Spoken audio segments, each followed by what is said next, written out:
Assalamualaikum warahmatullahi wabarakatuh. Awalnya kalam dibaca, puji syukur kita ucapkan kepada Tuhan Malikul Alam nan menggorakkan hati je pikiran, menuangkan paham dalam rasa. Niat dia nganala lamo, cinta dia tilaba musim barunya kini menjadi nyata. Selawat bertumpang salam Nabi Muhammad, junjungan kita umpama lampu nan tagantung, torang nan lebih menerangi kepada kita nan bersama.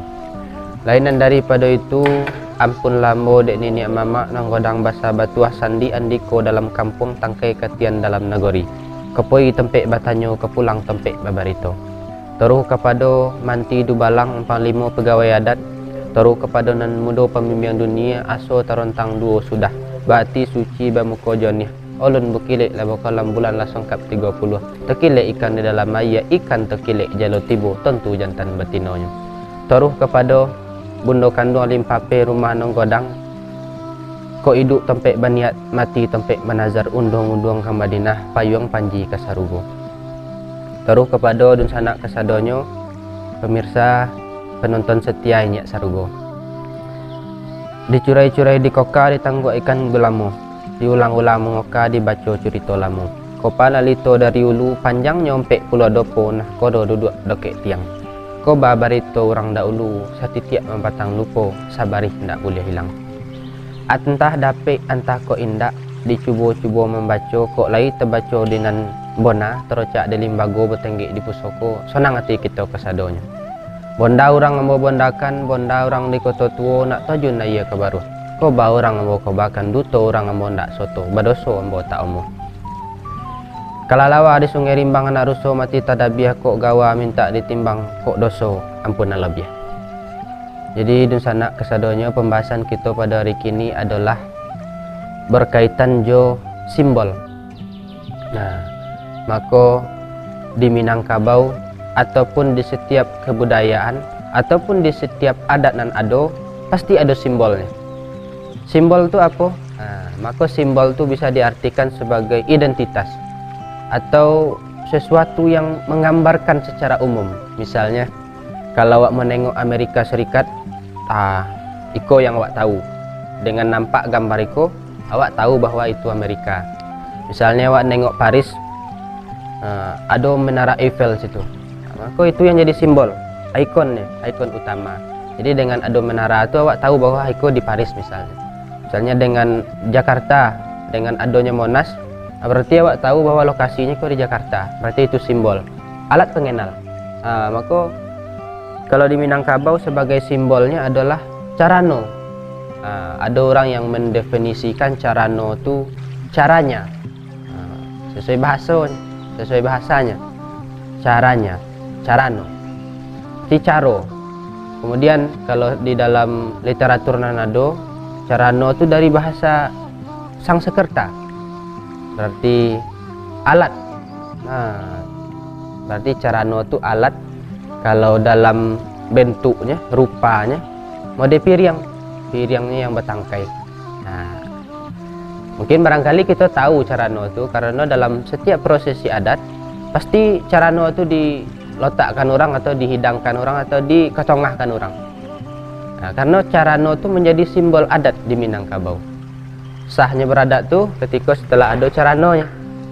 Maka ada empek tujuan ataupun ada maksudnya carano itu. Maka ada tujuannya diketengahkan ataupun ada momen-momennya yang harus memakai carano itu ataupun arti dari maksud carano itu.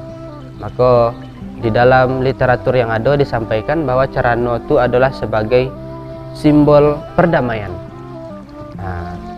Bakok simbol perdamaian karena biasanya dalam carano itu diisi dengan sirih longkok. Maka seandainya sirih itu dikunyah bagi orang yang di dalam forum itu, bahwa dengan dikunyahnya sirih itu bahwa terwujudlah perdamaian. Maka carano itu sebagai lambang perdamaian. Kemudian carano itu sebagai lambang silaturahmi. Bakok lambang silaturahmi. Misalnya dalam acara kenduri, barolek, pasti carano aku hadir. Dalam makan misalnya, aku ada persambahan sirih pinang. Maka carano itu ada di situ, baik pihak si Pangka ataupun pihak si Alek. Maka untuk sebagai simbol silaturahmi, itulah perannya carano tadi. Kemudian sesudah perdamaian, sesudah simbol silaturahmi, sebagai mufakat. Jadi carano itu lambangnya mufakat. Karena misalnya dalam pinang meminang, kalau seandainya sirih itulah dikunyah yang di dalam carano itu bahwa telah dapat kata mufakat. Boleh ayah ke pemuluh, boleh kata ke mufakat. Berarti sudah dapat kesepakatan di forum itu. Setelah carano itu isinya dimakan, dikunyah bersama. Maka carano itu sebagai lambang mufakat. Kemudian terakhir adalah carano itu sebagai simbol hukum. Bagi nenek mama yang menetapkan suatu hukum ataupun yang membuat produk aturan, maka untuk sebagai penguatnya, maka di setiap momen itu ada carano dan ada sirih longkok isinya.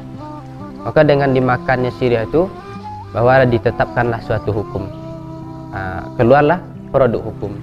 Maka carano itu dikatakan sebagai simbol hukum. Maka itulah simbol adat di Minangkabau, yaitu carano yang memiliki 4 makna di dalamnya. Yang pertama perdamaian, kemudian mufakat, kemudian musyawarah, mufakat musyawarah, kemudian silaturahmi dan simbol hukum. Mudah-mudahan apa yang disampaikan walaupun seketik bagai cek orang satitik jadikan lauk, sekopa jadikan gunung. Mudah-mudahan bermanfaat bagi kita semua, terutama untuk yang menyampaikan. Assalamualaikum warahmatullahi wabarakatuh.